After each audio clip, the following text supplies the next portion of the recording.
everyone.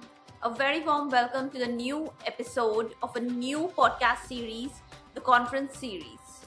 Today, we are diving in the world of academic conferences. We will get to know what they are, how many types they are, and why do they matter. First of all, let us get to know what is an academic conference.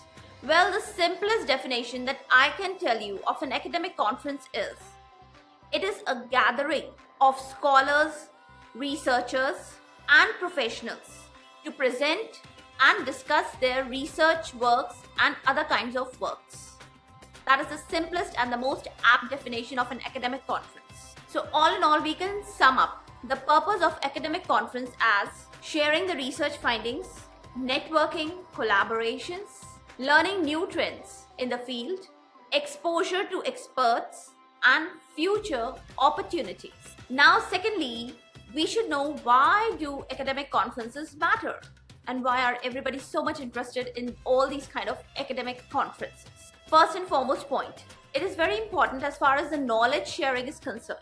We get to know the updates on the latest research. Networking is an indispensable part of any kind of academic conference. Meeting your mentors, your peers, your colleagues is such a great fun and a source of knowledge. You actually develop skills. When you present, when you're involved in public speaking or communication, or when you get to know about academic writing, all these develop your wonderful skills. Visibility, you and your work gets noticed among so many people. Career development. Conferences often leads to collaborations, publications, and last but not the least, you can even find jobs via some great conferences. Now I'm going to cover the section of different types of academic conferences you might get to know in your academic journey. First and foremost, local conferences. They are small scale local conferences and they are organized by local institutions, colleges, universities. Now the biggest advantage is they are very easy to attend. You don't have to spend too much. They are quite hassle-free and wonderful for beginners. But there are some disadvantages or limitations, I should better say. The exposure is limited and the number of the experts are also is limited. So that is the whole overview of a local conference. Let's get to know about others. National conferences. Now national conferences, they are definitely organized at the national level, your country level, and because they are national, they include the participants from all over the country. So the biggest advantage is the visibility is bigger, it is more. You get to have more networking there and you get to get more recognized there. But there are some limitations, or rather I should say everything has its cons also. It can be a little more expensive and you have to travel a lot. And at the same time, the expectations about you can be higher. The competition is also more. Next level, international conferences. It involves a global participation because it's at the international level. And these are very, very prestigious conferences. The biggest advantage, you have a great networking potential, you have a great visibility, and you get to know about the cutting edge research work. Yeah, that is also a high level research work. But it has its limitations wrapped with itself. You have to travel far away places. Your commitment matters.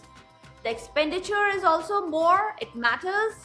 Sometimes they are very expensive and you have to plan much ahead and balance other expenses along with to attend such kind of conferences. And definitely the competition is very, very high. As the level grows, the competition grows. Now, next type of conferences that I want to comment about is nowadays virtual conferences. These are conducted definitely online.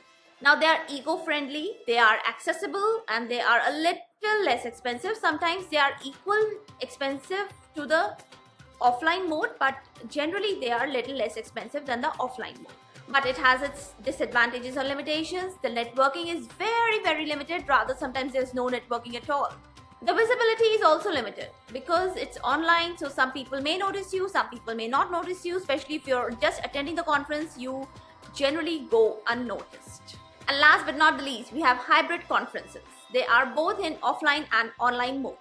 you have a great advantage of attending as per your schedule, your expenses. You can attend offline also and you can attend online also.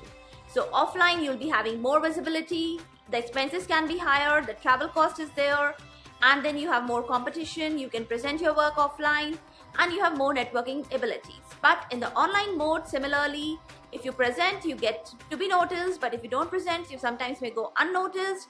Depending upon the amount of gathering of the conference and the prestige of the conference, you may be noticed. The visibility can be there, it may not be there. Competition is definitely there, and expenses are generally quite equal to the offline mode. So we discussed what is an academic conference, why does it matter, what are the different type of conferences that you may come along your academic journey, and there may be much more different type of conferences which I have not covered. These were the major type of conferences that you should know about. Now, whether it's your local conference, whether it's a national conference you're attending or thinking of attending an international conference, you have a great chance to learn, connect, and get noticed in a conference, no matter what level it is. Now, upcoming episode, I will be talking about how to find the right conference and what things that you should checklist to find the right and the relevant conference for yourself. If you like this episode, don't forget to hit the like button. Don't forget to subscribe to my channel. Till the next time, thank you. Take care. Bye-bye.